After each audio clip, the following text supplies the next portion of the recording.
ইতিমধ্যে গত দুদিন ধরে তীব্র ভোগান্তির মধ্যে পড়তে হচ্ছে বিশেষ করে রেল যাত্রীদের, এবং রেলের তরফ থেকে বিজ্ঞপ্তি দিয়ে আগেই জানানো হচ্ছিল দমদম স্টেশনে যে ইন্টারলকিং এর কাজ চলছে সেই কাজের জন্য 143টি ট্রেন বাতিল করা হচ্ছে, যার জন্য আজও দুর্ভোগ চরমে রয়েছে।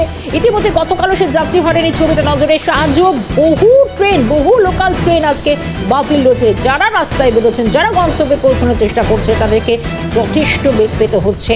ইতিমধ্যে সরাসরি শিয়ালদা দিকে আমাদের নজর রাখতে হচ্ছে, কারণ কাজ চলছে, এদিকে এত সংখ্যক লোকাল ট্রেন বাতিল, যথেষ্ট ভোগান্তি শিকার হতে হচ্ছে সাধারণ যাত্রীদের।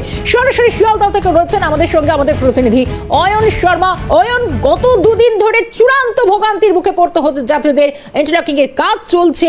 আজকের এখন কি পরিস্থিতি, মূলত আজকেও কত ট্রেন বাতিল থাকছে?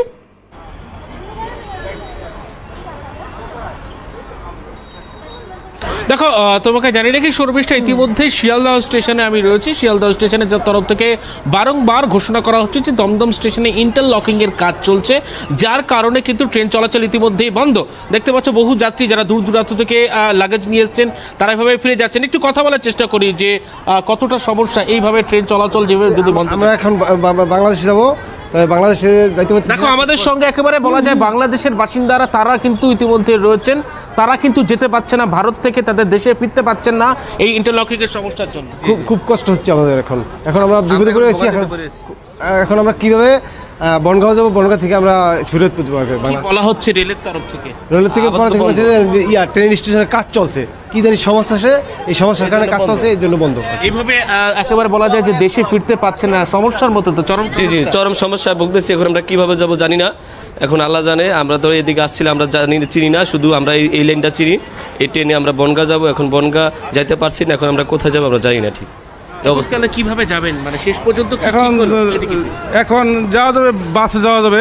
ধর্মতলা থেকে বাসে ছাড়া যাওয়ার কোনো উপায় নেই আর, কারণ ট্রেন আপাতত আজকে চলবে না, ঘোষণা দিয়ে দিচ্ছে। দেখো, আমার সঙ্গে যেমন বাংলাদেশের যাত্রীরা তেমন তারা যেমন একেবারে সমস্যায় পড়েছেন। বহু যাত্রী তারা কিন্তু যারা লাগেজ নিয়ে এসছেন স্টেশনে কিন্তু দীর্ঘক্ষণ ধরে তাদেরকে অপেক্ষা করতে হচ্ছে, তারা এইভাবে কিন্তু সমস্যার সম্মুখীন হচ্ছেন। কতক্ষণ অপেক্ষা করছেন? অনেকক্ষণ ধরে অপেক্ষা, 1 ঘন্টা। কতটা সমস্যা এইভাবে একটা ট্রেন যাত্রী সাধারণের জন্য একটা চলাচলের প্রধান মাধ্যম, এটা কি বন্ধ হয়ে যায়? হ্যাঁ, সাফার তো করছি। দেখো, অনেকক্ষণ ধরে বহু রেল যাত্রী তারা কিন্তু এইভাবে স্টেশনে অপেক্ষা করছেন, লাগেজ নিয়ে নিজেদের গন্তব্যে যেতে পারছেন না।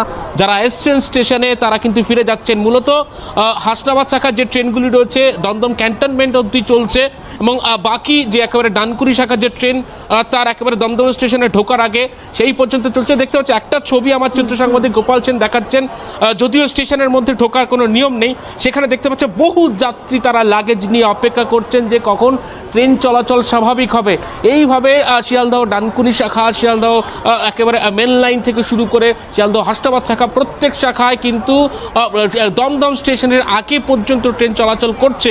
কিন্তু যে সমস্ত যাত্রী শিয়ালদহ স্টেশন থেকে যাবেন, তাদের গন্তব্যে ফিরবেন, তাদের ক্ষেত্রে কিন্তু চরম সমস্যা। ইতিমধ্যে দেখতে হচ্ছে বহু রেল যাত্রী তারা যাচ্ছেন, কিন্তু ট্রেন চলাচল তো সমস্যা রয়েছে। আমি একটু কথা বলার চেষ্টা করি যারা রয়েছেন ইতিমধ্যেই।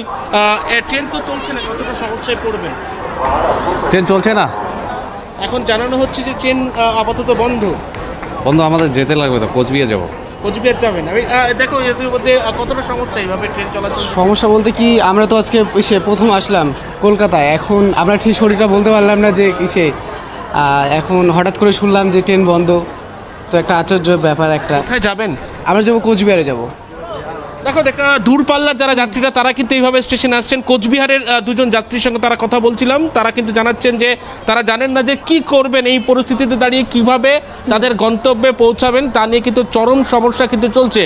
রেলের তরফ থেকে যেমনটা জানানো হচ্ছে যে ইন্টারলকিং এর কাজ চলছে তা কিন্তু আজকের মধ্যে শেষ হয়ে যাবে, যার ফলে আগামীকাল থেকে পরিষেবা স্বাভাবিক হবে জানানো হচ্ছে। কিন্তু এই যে দুদিনের সমস্যা তা কিন্তু চরম ভোগান্তিতে, যা কিন্তু একেবারে বলা যায় রেল যাত্রীদের প্রতিক্রিয়া থেকে কিন্তু সেই জিনিসটা কিন্তু পরিষ্কার হচ্ছে। শর্মিষ্ঠা, একেবারে নজর থাকবে, কারণ একদিকে এত সংখ্যক লোকাল ট্রেন বাতিল, অন্যদিকে বেশ কিছু ট্রেনের যাত্রাপথ অনেক শর্ট করে দেওয়া হচ্ছে, অনেকটা কমিয়ে দেওয়া হচ্ছে। অর্থাৎ যাত্রীরা কোনোভাবেই কিন্তু তাদের গন্তব্যে পৌঁছতে পারছেন না। চরম দুর্ভোগের মধ্যে রয়েছে আজকে যাত্রী পরিষেবা। ইন্টারলকিং এর কাজ চলছে, নজর থাকবে। অয়নকে ধন্যবাদ জানাবো। সরাসরি ছিলেন শিয়ালদহ থেকে অয়ন শর্মা।